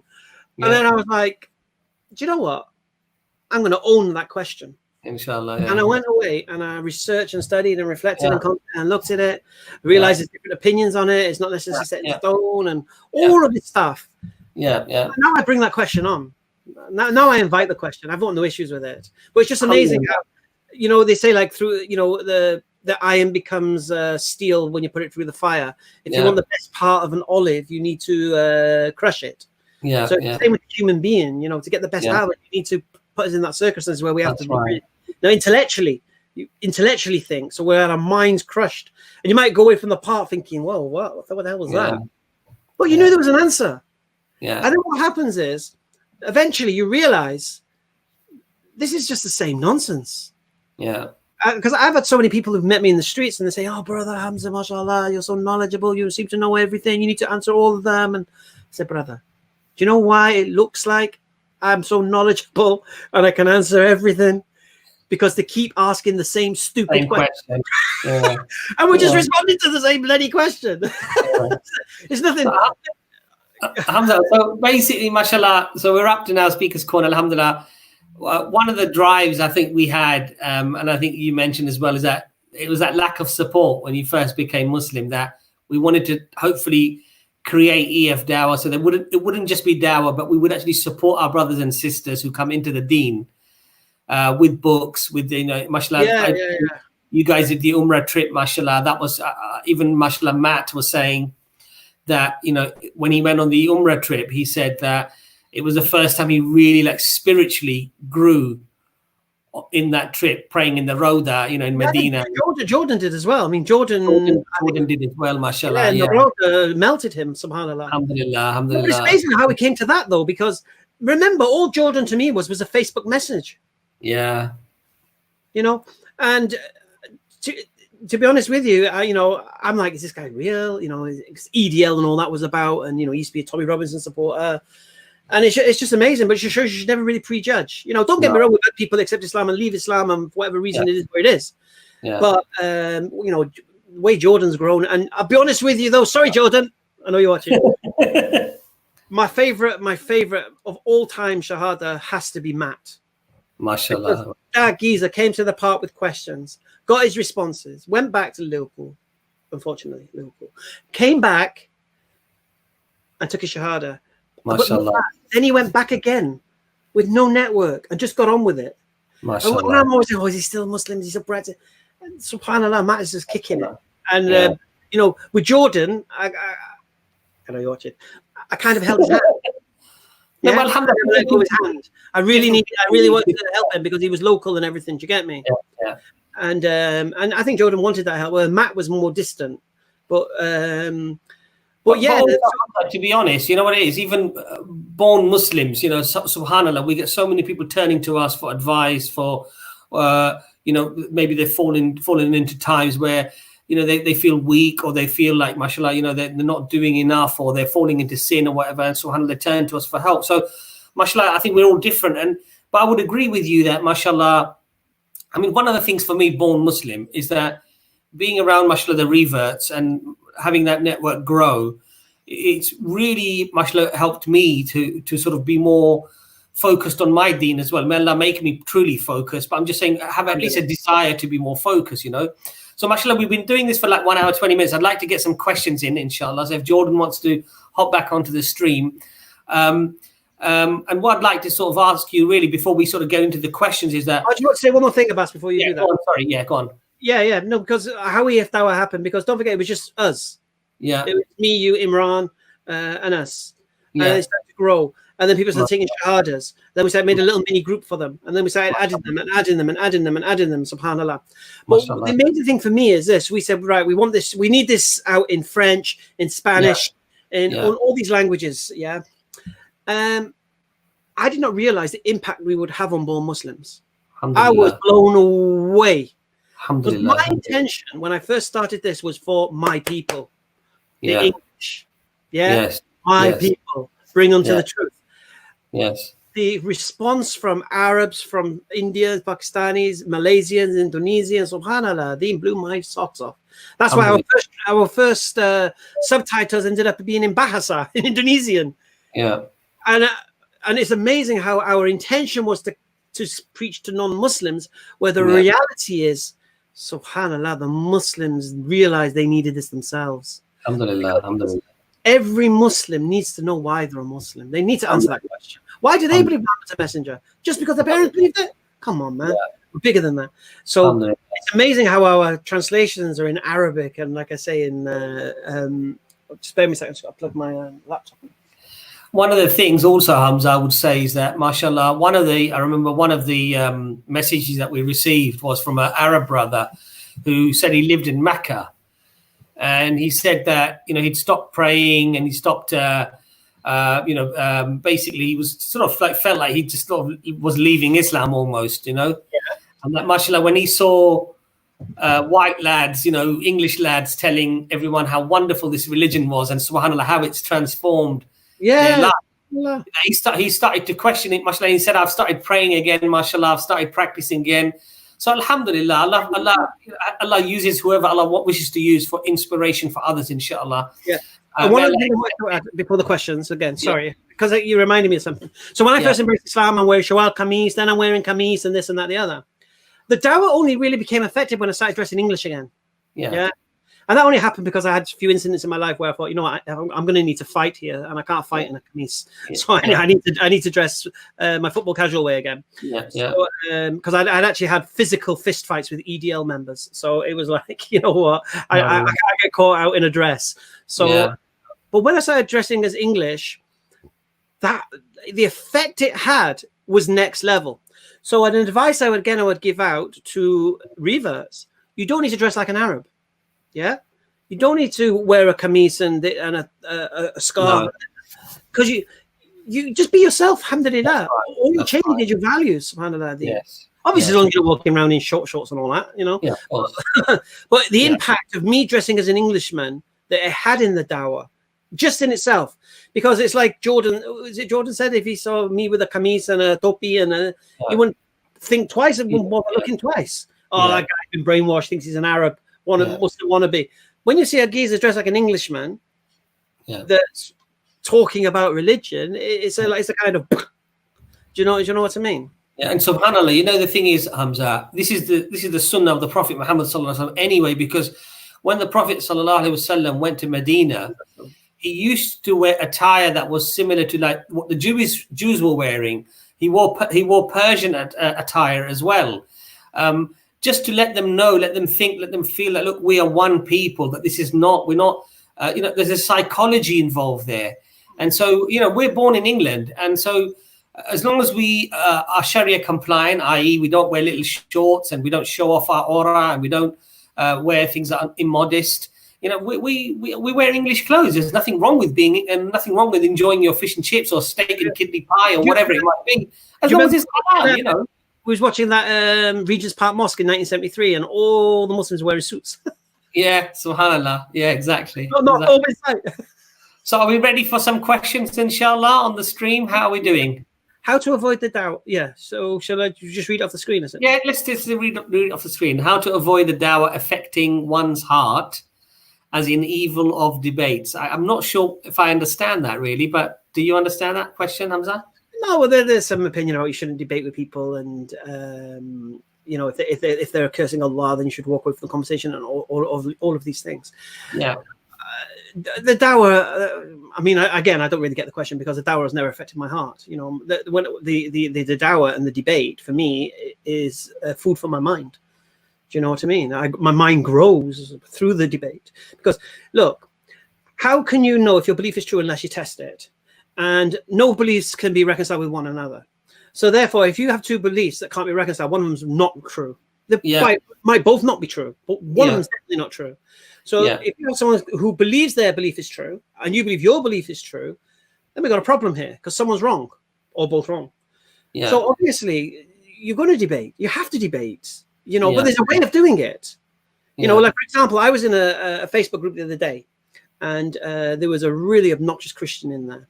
And I tamed him slightly, right? Because I was ignoring all of his bile, and I was just hitting him with facts. We're talking about Deuteronomy 18:18, right? Anyway, some other Muslims came in, and they started posting all these strange verses, not strange verses, should I say, the stories about baby killing in the Bible and this and that, and the one about if two men are fighting, the woman if she grabs hold of the guy's private got and all this nonsense. And then his guy retorted with pictures of Aisha and Anha as a little girl and this and that and all this nonsense. And you realize he wouldn't have done that without that. Yeah. So when you have a debate or dialogue with somebody, you're not out to create war, you're out to create peace. And you've got to remember, if this person isn't a Muslim, then what he believes, according to your principle, is not true. But he wasn't born believing it. This has either been taught to him as a child, or he's learned it from somebody. So treat it that way. So ask them, why do you believe this thing? Because you weren't born this way. You were taught it. And then why do you believe that person? And why do you believe that book they read? That's all it is. That's all you have to do with that. Why do you believe? Yeah. You don't have to attack them. It's not their fault. It's just their positioning in life. And I think sometimes, you know, even when we're on a stream and we're debating with Christians or whatever, and we start smiling. And I think sometimes it can come across like we're mocking them. But really what it is that because we've heard these arguments before again and again, that you're almost you're sort of smiling because you think, oh my God, it's the same thing again. How many times do we need to address this? It's not about mocking people or embarrassing people, but sometimes it's out of frustration. But inshallah, we should try harder not to do that. But we've got another question here from Nadeem. He's basically said, for all those success stories of reverts, I'm curious to understand the reverts who embrace and then left Islam. Why do you think that is? Do you have any answers to that, Hamza? Yeah, of course. First thing is, why did they embrace Islam? What's the reason for embracing Islam? Is it because they were married to a Muslim? Is it because they had a good Muslim friend? What is it? Because look, the Prophet ﷺ made it clear that whatever you come to Islam for is what you'll find there. To me. So some people can handle the intellectual side of Islam, but can't handle the nafs side of it. Some people can't give up the alcohol, for example. So, at the end of the day, look, people are people, and people will do what people do. When anyone wants to embrace Islam with me, some people get shocked when I ask them why. Just take the shot. No. Why do you want to? Why is it? What do you believe to be a Muslim? You only have to believe two things: that Allah is one. But why do you believe that? You only have to believe Muhammad sallallahu alaihi wasallam is the messenger of God. Why do you believe that? Because those two things will never go away. And as Jordan said, when I taught him those two things originally, he said it didn't matter about what I believe. It can't change those two things. Whether I want to believe it or not, reality is the reality. Yeah. So it will depend on why they embraced Islam in the first place. Yeah. And what happened when they became Muslims? Who were the Muslims they were around? Did they embrace Islam and then all of a sudden the Muslims around them were those kind of Muslims that didn't treat them well? Or didn't set a good example of Islam, and they thought, well, my Christian friends or my atheist friends were much better than these Muslims. So it will depend on why you became a Muslim in the first place. Yeah. As to why you leave it. It can be a whole varied number of reasons. Like you said, it could be that they come into the Muslim community and perhaps they see things that they're shocked by, and that shakes their iman. But Jordan, like you said, Jordan said something really, really important, which was that once you're convinced that Islam is true, then whether you encounter bad Muslims or you encounter bad cultural baggage or anything else for that matter, like you just said, it doesn't change the fundamental fact that this is the truth, so you have to follow it, basically. And that's a brilliant, mashallah, answer that you gave. Okay, so we've got another question here. Just add to that. Yeah, go on, sorry. Yeah, I had a girl take Shahada 2 days ago. Yeah. Mashallah. And and I said to her, don't think it's going to be easy. Don't think it's going to be a life of roses. It's going to be hard. Yeah. So you need to know why you're doing this thing in the first place. So I always establish that, because some people just take a shahada. They're in a dawah stall in the middle of the street. Yeah, this guy's taking the shahada, and he goes away. Yeah. What did you do? You took your what? You gave a Muslim. What did you do that for? And then obviously they got no network, no support network. No, you're right. Okay, what advice would you give to a revert who does not have any Muslim friends and lives alone? As a revert, Hamza, how did you meet new Muslim friends? I think that's a very important question, because there is a lot of loneliness, and I think that's partly one of the reasons why we set EFDawah up in the way that we've set it up, that we actually create this community, inshallah, of brotherhood, sisterhood, where we can help one another. Not just the reverts, actually, mashallah, the reverts help the born Muslims, mashallah, just as much. Like recently, I was just commenting on Sister Adele, mashallah, and some of her comments, like literally got me into tears, thinking, oh my God, subhanallah, I need to start reflecting on myself here. What am I doing? You know what I mean? Subhanallah. So how would you sort of answer that? Yeah. Okay. So obviously we're in the digital age of social media, and there's so many Facebook groups out there for new Muslims. So, it's there. Just go on Facebook and you'll find Can we leave a couple of links at the bottom of the video, inshallah, once we're done? Some good links that you might recommend or whatever, inshallah. Inshallah. Inshallah. The other side is, look, this is England. Depending on where you accepted Islam, there's going to be a mosque near you. So my advice would be, go to your nearest mosque, and if it's close to you, try and go there for Fajr and try and go there for Isha. Because these are the two times where you'll find the most sincere Muslims. These are the ones who've left their beds in them. In the day, the old men are going in and out, but the ones who make it for Fajr, and all you go there, pray. People will see you if you're a revert, And trust me, they'll take you for coffee, and alhamdulillah. Inshallah. Muslims love reverts. That's true. Alhamdulillah. So you just go and you just say, look, I've accepted Islam. I need to learn about the religion now. Is anyone here who could help me? Just approach any mosque and they'll help you. Obviously, there's different types of mosques, whatever, but I wouldn't worry about that at this particular stage. Just the fact that you can meet Muslims. But online is like I say, 21st century, mate. And some Muslims love reverts even more than others. I mean, I married one, mashallah. So, alhamdulillah. Alhamdulillah. Okay. So Hamza, this question does pop up quite often. When is your book coming out? Okay, I don't know how many times I've answered this question. Okay, I'm going to say it again for the children. All right. We at EFDawah have a more important book to do on Muhammad Sallallahu Alaihi Wasallam and why we believe he's a messenger of God. And this is a book that needs to go on every dawah table, in every dawah stall in the world, in every language. So people can pick up this book and they'll know the claims about Muhammad. Are they true? Are they not? They can test it for themselves. Alhamdulillah. This is important. Okay. This is a project that needs financial support. It's not something that we're going to make money from. Okay. My book, Matthew, is a money-making enterprise for me. Yeah. I've said it before and I say it in jest, but I say it with all seriousness. I want Christians to be the ones, by buying my book, buy me my house. Yeah, that's it. Right. So when I do any project, I do that project. It has to be fully focused. I can't do it here and there, a little bit there, a little bit there. It has to be the thing I'm on. I have a business I'm running right now, which has been messed up completely with this coronavirus stuff, which I'm trying to solve first. So I have a few agendas. First agenda, I need to create a website for my business so it can kind of run itself-ish. Then we as EFDawah pull our fingers out and get this other booklet done. And then I can start looking at that. Now, the thing is, we're doing a live stream on Wednesday, attacking the Gospels. And I'm pretty sure Matthew's going to come under attack anyway. And so... Not attacking, Hamza, not attacking. We're inshallah going to be discussing the historicity of the Gospels. That's what we're doing, aren't we? Potato, potato. Yeah. No, so we're challenging the claim. So right.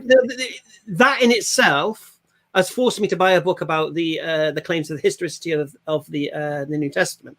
Now, if I'm challenging the claims of Matthew, then I'm challenging the historicity of it also.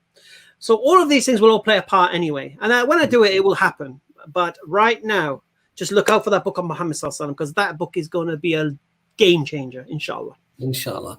Hamza, we had a question just before this. Like, do you understand Arabic at all? I know that, mashallah, in the group, there's a competition to learn Quran, mashallah, and memorize the parts of the Quran, alhamdulillah. And that's, mashallah, beautiful hearing the reverts, mashallah, reading even better than me, mashallah. It's just a bit embarrassing for me. But so do you understand any Arabic at all? What are you in terms of the language of Arabic, learning-wise? أتكلم بالعربية شوية. أنا إنجليزي. هذا إنجليزي. أتكلم إنجليزي. Sometimes my wife speaks Arabic to my daughters, and I understand what she said, and she goes, "Did you understand me?"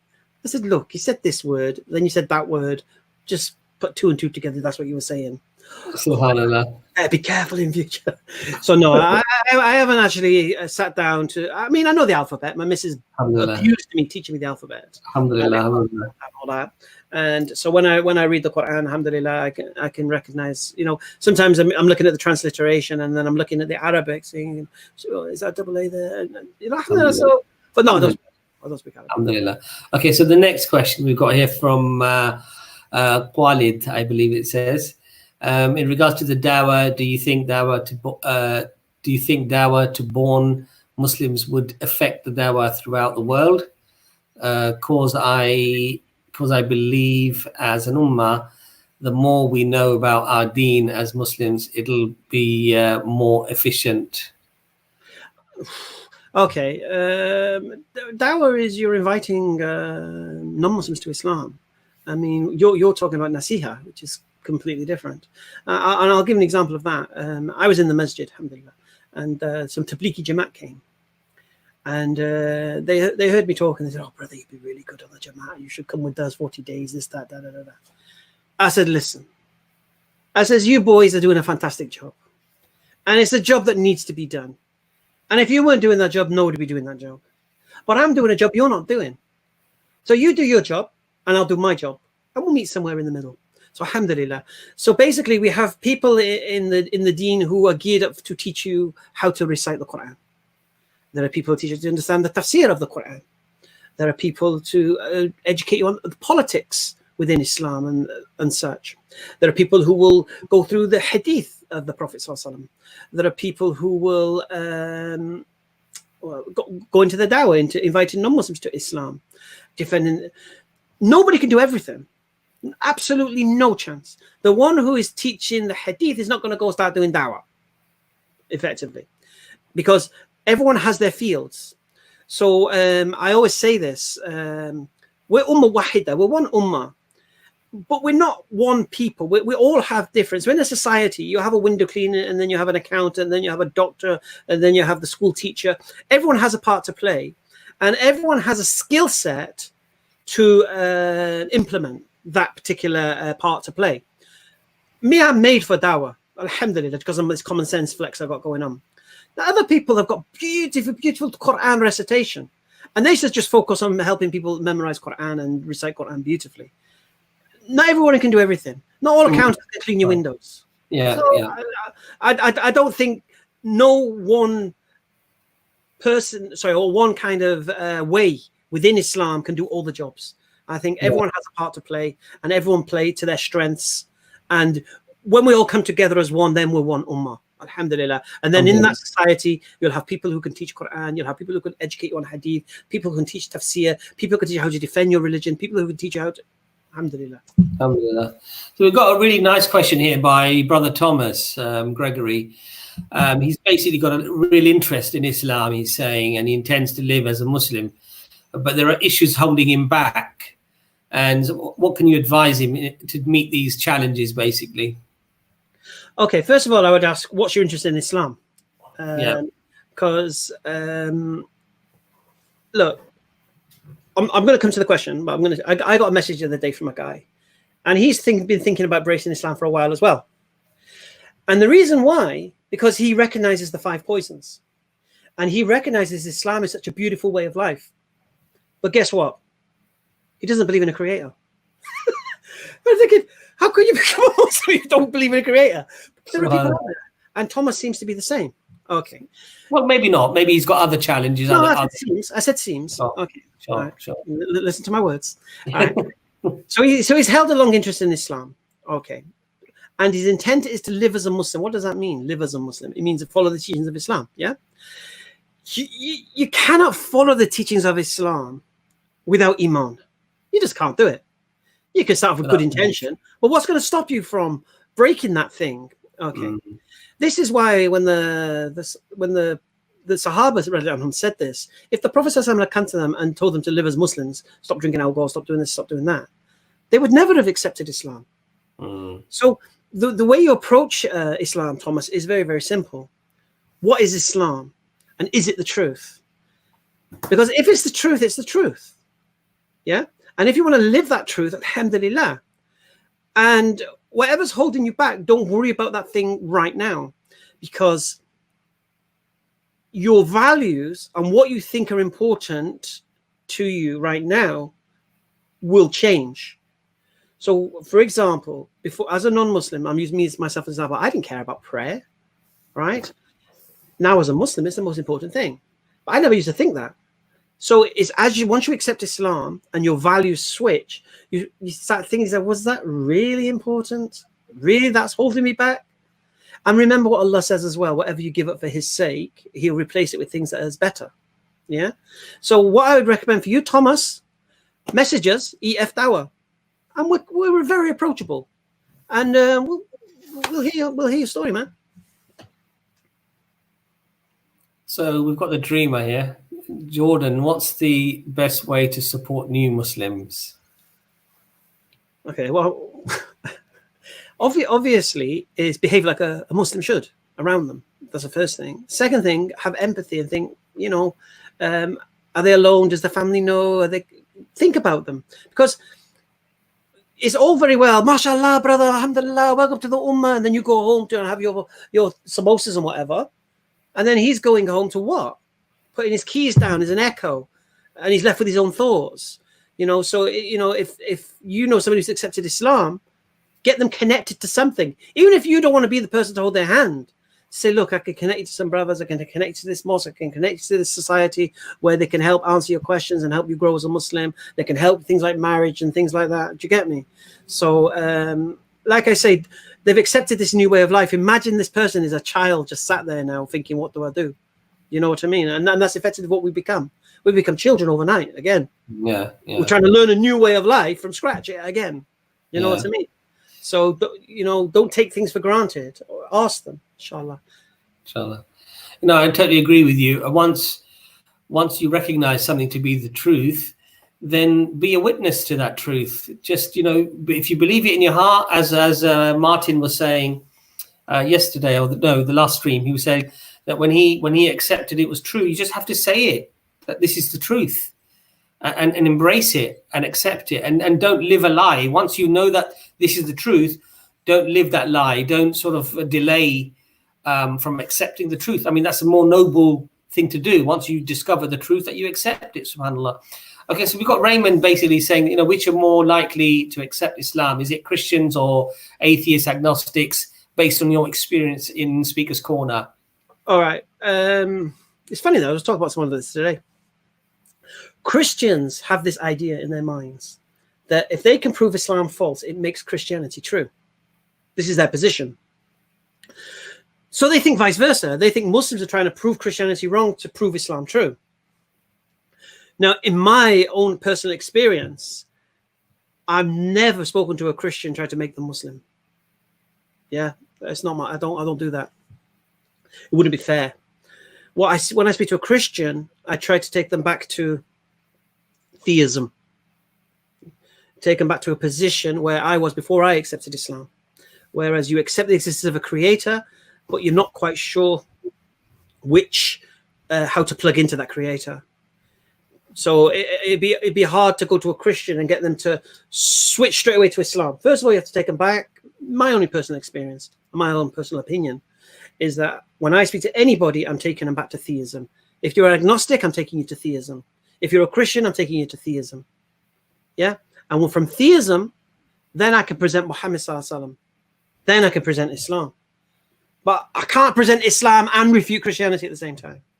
Well, the question is sort of saying, what sort of belief systems tends to be more successful at Speaker's Corner in your view? Are more people accepting Islam or Christianity or atheism or becoming agnostic as a consequence? In other words, the works that we see. I mean, my personal view is that I haven't met a single person at Speaker's Corner who's just said, I wasn't a Christian, now I'm convinced, and I want everybody to know I've just accepted Christianity. I mean, I'm not saying it didn't happen, but I've never seen it. But I've seen numerous cases, subhanAllah, of people hugging a brother who's just embraced Islam, just accepted Islam, or a sister who just has accepted Islam at Speaker's Corner. I mean, that's my experience. Is that your experience as well, Hamza? What do you say? Yeah, but again, I've only one person I've ever seen come from a Christian to Islam, and that was Zakaria. Yeah, from a guy that I used to bloody debate against him. I remember this guy in his suit and this and that, and he was a Christian and what. Next thing you know, he's accepted Islam. Yeah. So that's the first time I've ever seen a preaching evangelical Christian become a Muslim. Right. But I've seen people who didn't really know or didn't really have a belief or don't really accept Christianity as true, accept Islam. Do you get me? Now, for me, those people are theists. So the question was a little bit tricky because you didn't have theism as an option. Because that's not agnostics are no good until they become theists. Yeah. See, theist is believing in a creator but not connected to that creator. Yeah. That's where you have to get to. From agnosticism to deism to theism. Alhamdulillah. We'll do just make this a last question or possibly one more. We'll see how it goes because we've been at nearly 2 hours now, and we'd like to just sort of touch base with the viewers in terms of mashallah EFDawah, what we're doing and where we want to inshallah go and then take everybody inshallah with us on the journey. So we've got Alpha. My question, he's saying basically, will Western culture have any effect on the continuity of faith for new converts through time and wear and tear, basically? I've been a Muslim 18 years, coming up 19 years. No. Alhamdulillah. It depends what you do with it, with the Western. What do you mean by Western culture? You mean what? Drugs, alcohol, gambling, sexual immorality? Is that what you mean by Western culture? You know what I mean? I think I've always thought to myself that there's only good cultural practices and bad cultural practices, and they're not necessarily down to any nationality or even people of that religion. If it's culture, you'll meet some very nice cultural practices in Indonesia or in Pakistan, and you'll meet some fantastic cultural practices in England. For example, in England, there is this huge emphasis on fairness and justice and queuing up, for example. Not I'm going to say queuing. Not taking anybody else's right, in a queue. So we have some fantastic things, and I think if it's culture, we should take good culture from everywhere. But when it comes to the divine and connecting with the divine, really we should go with that which is most accurate, that which is most, let's say, convincible, provable, which I think, of course, is Islam. Okay, so we've got, is it Rafi Khan here from the US? Hamza Jordan Abbas, could you or a sister please conduct a session live stream for teenage Muslim girls who have questions about Islam that parents struggle with? Jazakallah. Mashallah, it's a good question. And I think that, again, there are lots of, mashallah, sisters groups and sisters who are very active, mashallah, in the deen, that we can perhaps leave some links below the video, inshallah, do a bit of research for you in your local area. If you want to email us or message us on Facebook, then we can, inshallah, try to put you through to somebody in the US maybe, or give you some organizations where, you can have these sort of questions, inshallah. Do you want to add anything to that, Hamza, or? I'm just laughing at the question. About the sisters, there's no reason why we can't say something like that. We've got enough sisters now in our support groups that can do that. No problem at all. So alhamdulillah, we've got Usman asking basically, why are you so clever, Hamza? How do you become so intelligent? Some of us are just born this way. Look, everything's a journey and everything is a gift of Allah subhanahu wa ta'ala. And what we've got to realize is that whatever good qualities we have, when one of the companions, a group came to meet the Prophet sallallahu alaihi wasallam in Medina, and one of the people, he stayed behind because he showered, he cleaned himself, he got clean clothes on, perfumed himself, prepared himself, and then he went to meet the Prophet sallallahu alaihi wasallam. Whereas the other companions who went there, they were still disheveled from the traveling, and obviously. And the Prophet of Allah subhanahu wa ta'ala said to this companion, and he said, Allah loves you for two reasons.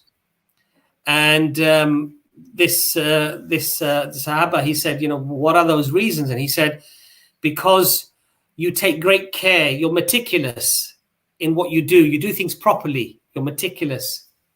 And then the other one was that you remain calm, you're not angered easily, basically. You don't anger easily, you stay calm. And so he asked the Prophet ﷺ a very, very important, poignant question, actually, that's something that we all need to reflect on, actually, continuously, which is that he asks, did I nurture these qualities in me, or did Allah place them in me? In other words, am I the cause of these good qualities, or did Allah nurture them in me? Did Allah place them into me? And the Prophet of Allah sallallahu alaihi wasallam said, Allah placed them in you. Allah was the one who nurtured them in you, basically. So whether we're intelligent, whether we're capable, whether we're good at talking, whether Allah's blessed us with iman, blessed us with whatever good is in your life, whatever good that is in you, know that is from Allah subhanahu wa ta'ala, and be grateful to Allah subhanahu wa ta'ala for those qualities that He's given you. And Allah's given us, as you've mentioned, Hamza, given us qualities for everything, mashallah. Yeah. One thing I would say about intelligence, though, yes, some people might not realize they're intelligent when they are intelligent. I'll be honest. Because I do, alhamdulillah, I do believe that, mashallah, I can marshal things very quickly. I can still pick up things very quickly. Alhamdulillah. As a kid, I didn't have a clue. Yeah. My nickname as a child was Professor Scatterbrain, right? So the intelligence was kind of there, but I didn't apply it. So, you know, a lesson, I mean, I'm 47 this year, yeah? Now, I left school at 15 with an F in history, an F in physics, an F in computers, an E in English, an E in maths, and a D in French. D was my highest, right? That's got nothing to do with my intelligence. It's got to do with my application, all right? So now I believe I could have been a prosecution barrister. You know, I miss my calling, or a top politician maybe, even though I don't do the lies. But the point is, sometimes people are more intelligent than they realize because they've not thought about it. They've not applied themselves. So, you know, don't think you see other people and think, all I've done is watch other people. I've watched other people debate. I've watched Ahmed Deedat debate Jimmy Swaggart, and I've watched Jimmy Swaggart get roasted and rinsed. I thought, wow, that's a strong argument. Then I've looked at that argument and said, wow, I'll use that argument now. So I just watch EFDawah, watch SCDawah, watch Mansour, watch Hashim, watch Mohammed Hijab, watch Shamsi, watch all of these guys. And you can pick all of it up. Because trust me, these people who come to you trying to challenge Islam are all asking the same stupid questions that have been answered so many times. So it's not me being intelligent, it's just them asking stupid questions in reality. I think also, like you said, you know, you just strive and you work hard, and whatever you strive towards, whatever you work hard towards, inshallah, Allah will open the door for you. Hamza, mashallah, it's been a fantastic stream. Thank you very much, mashallah. Nearly 2 hours, alhamdulillah. One of our longer ones. So we would, I mean, just like to remind everybody that, mashallah, EFDawah is, you know, we created EFDawah with Allah's guidance, Allah's help, Allah's mercy, to reach out to our brothers and sisters in humanity. And that's people who are already Muslim, and people who are actually undecided, or people who even hate Islam, just to hopefully present Islam to the masses, inshallah. And we really do appreciate, mashallah, all of your support, all of your help, because it helps us, as I said, we've spent, mashallah, many thousands of dollars on translations. I think it's probably more like $12,000-$13,000 worth of translations, or certainly close to around 10,000. We've done quite a lot, mashallah, with that. So all of your help is really appreciated, mashallah. It's a month of Ramadan, and if you can help us to, inshallah, do further translations, mashallah, you've helped us with a lot of equipment that we've managed to, alhamdulillah, do these streams with and what have you. So Jazakallahu khair for that. Allah reward you all. Hamza, do you want to add anything else before we say? Yeah, obviously. Yeah, I forgot what I was going to say. You kept talking. Okay. Yeah. No, what I was going to say was about, like you said, what we're doing. But Jordan, on his own little channel, Jordan M, created a situation that I thought was amazing. That he wanted to raise £5,000 for Yemen. Yeah. Because he's seen all the suffering going on there. And I think he's raised maybe half, I think, so far. So here's my request to you guys. Help him hit his target, subhanallah, please. Yeah. Just pay through PayPal, whatever it may be. Just reference it as Yemen. And let's let him hit his target, man, because he doesn't shut up about it. Yeah. We need to hit it, inshallah. All right. Inshallah. So we do that. The other things coming up as well, we need to mention. Wednesday's live stream, gonna be awesome. Christians are triggered. Because he's trying to stop laughing. Because the Christians are triggered. Because what it is, we're not hyper skeptical about everything they believe and such, right? We're challenging what they believe. And we started with the crucifixion, and we started with the historical claims.